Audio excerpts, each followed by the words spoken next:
जरा सोचिए, एक ऐसी जगह जो जमीन से लगभग 480 फीट की ऊंचाई पार है और पिछले 4,500 सालों से खामोश खादी है। हम बात कर रहे हैं इजिप्ट के उन विशालकाय पिरामिड्स की, जिनके रहस्य को जानने के लिए इंसान ने हर मुमकिन कोशिश की। लेकिन असली रोमांच तब शुरू हुआ जब रिसर्चर्स ने एक छोटा सा रोबोटिक कैमरा इस सदियों पुरानी इमारत के अंदर भेजा। वो कैमरा धीरे धीरे अंधेरी राहों से गुजरता गया, जब तक कि उसके सामने एक पत्थर की दीवार स्लैब नहीं आ गई। सबको लगा कि शायद सफर खत्म हो गया, लेकिन असली खेल तो अभी बाकी था।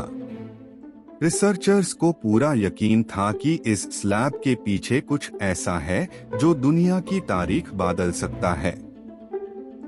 उन्होंने रोबोट में एक ड्रिल लगाई, सख्त पत्थर में छेद किया और जब कैमरा आस पार गया तो नजारा कुछ ऐसा था जो 4,500 सालों से किसी इंसान ने नहीं देखा था। इजिप्ट की तप्पू धरती पर आज भी 138 पिरामिड्स खड़े हैं। इन्होंने ना जाने कितने भयानक भूकंप और तूफान का सामना किया, लेकिन इनकी एक ईंट तक नहीं हिली। इनमें सबसे खास है दी ग्रेट पिरामिड ऑफ गिजा। इसका घेरा इतना बड़ा है कि इसमें 9 फुटबॉल फील्ड्स आराम से समा सकती है। लेकिन क्या आपने कभी सोचा है कि आईएससी बनाने में कितनी मेहनत लगी होगी? एक एंडेस के मुताबिक इसमें 23 लाख भरी भरकम पत्थर इस्तेमाल हुए हैं। कुछ पत्थरों का वजन तो 50 टन तक है। अगर इस पूरे स्ट्रक्चर का कुल वजन देखा जाए तो ये 60 लाख टन बैठता है, यानी लगभग 12 बुर्ज खलीफा के बराबर। अब सवाल ये उठता है कि जब उस दौर में ना कोई क्रेन थी, ना कोई मॉडर्न मशीन, तो इतने ऊपर ये पत्थर पहुँचे कैसे? और इनको बनाने का असली मकसद क्या था? पहला बड़ा चैलेंज था डायरेक्शन। आज हम जीपीएस और कॉम्पास यूज करते हैं, लेकिन उस जमाने के इंजीनियर्स ने बिना किसी टूल के इस पिरामिड की चरण साइड्स को बिल्कुल सही तरीके से नॉर्थ, साउथ, ईस्ट और वेस्ट की तरफ कैसे सेट किया। एक्सपर्ट कहते हैं कि उन्होंने पोल स्टार्स, ध्रुव तारा का सहारा लिया होगा। बिना किसी ऑप्टिकल इंस्ट्रूमेंट के सिर्फ सितारों की चाल देखकर उन्होंने जीरो एरर के साथ ये दिशाएं तय की। ये इंजीनियरिंग का वो नमूना है जो आज भी बेड आर्किटेक्ट्स को हैरान कर देता है। दूसरा चैलेंज था जमीन को एकदम सपाट लेवल करना। 13 एकर्स की जमीन पर अगर थोड़ा सा भी झुकाव होता तो इतनी भरी इमारत गिर सकती थी। लेकिन बिना लेजर लेवलर के ये कैसे हुआ? माना जाता है कि पुराने लोगों ने एक स्मार्ट देसी जुगाड़ लगाया। उन्होंने साइट के चरण तरफ खड़े खोद कर पानी भर दिया। पानी का लेवल हमेशा एक सा रहता है, बस उसी को बेंचमार्क मानकर उन्होंने ऊंची नीची जमीन को छेनी हथौड़े से काट कर बराबर किया।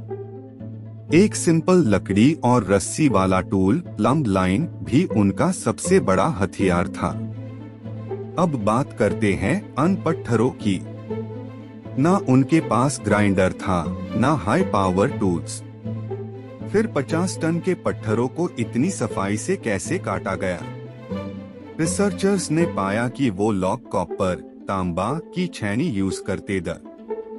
लेकिन कॉपर तो नरम होता है। बिल्कुल सही। इसलिए उन्होंने उसमें आर्सेनिक नाम का केमिकल मिलाया ताकि वो लोहे से भी सख्त हो जाए। कई घंटों की लगातार मेहनत और लकड़ी के हथौड़ों की चोट ने उन पत्थरों को वो शेप दिया जो आज हम देखते हैं। कहानी यहाँ खत्म नहीं होती। ये पत्थर लाइमस्टोन गिजा से 250 किलोमीटर दूर तोरा नाम के शहर से लाए गए थे। एक एक पत्थर का वजन 3 पैसेंजर बसेस के बराबर था। ना कोई ट्रक, ना कोई पहिया। तो फिर कैसे? उन्होंने नाइल रिवर, नील नदी का रास्ता चुना। बड़ी बड़ी कश्तियों में इन पत्थरों को लड़ा गया और हजारों मजदूरों की आर्मी ने इन्हें पानी के रास्ते साइट तक पहुंचाया। ये उस वक्त का सबसे बड़ा लॉजिस्टिक ऑपरेशन था। सबसे हैरान करने वाली बात तो पिरामिड के अंदर की है। वहां जो पत्थर लगा है वो लाइमस्टोन नहीं बल्कि ग्रेनाइट है। ग्रेनाइट इतना सख्त होता है कि आईएससी आज भी डायमंड कटर के बिना काटना मुश्किल है। तो 4500 साल पहले ये कैसे हुआ? एक्सपर्ट्स ने डिस्कवर किया कि उन्होंने एक टूथलेस बिना दांत वाली आरी का इस्तेमाल किया। वो आरी के बीच में क्वार्ट्ज सैंड, एक तरह की बजरी, डालते द और घंटे नहीं महीनों तक यूज रगड़ते द। एक बेड पत्थर को काटने में 4 महीने तक लग जाते द। सोचिए कितना सब्र होगा उन लोगों में। लेकिन असली रहस्य तो अभी शुरू हुआ है। उस रोबोटिक कैमरा ने उस दीवार के पीछे ऐसा क्या देखा? और क्या ये सिर्फ एक राजा की कब्र थी या कोई सदियों पुराना पावर प्लांट? इन सब सवालों के जवाब हम जानेंगे इस वीडियो के पार्ट 2 में। अगर आपको ये मेहनत पसंद आई तो वीडियो को लाइक जरूर करें और कमेंट में बताएं क्या आपको लगता है कि ये इंसानों ने बनाया या किसी और ने।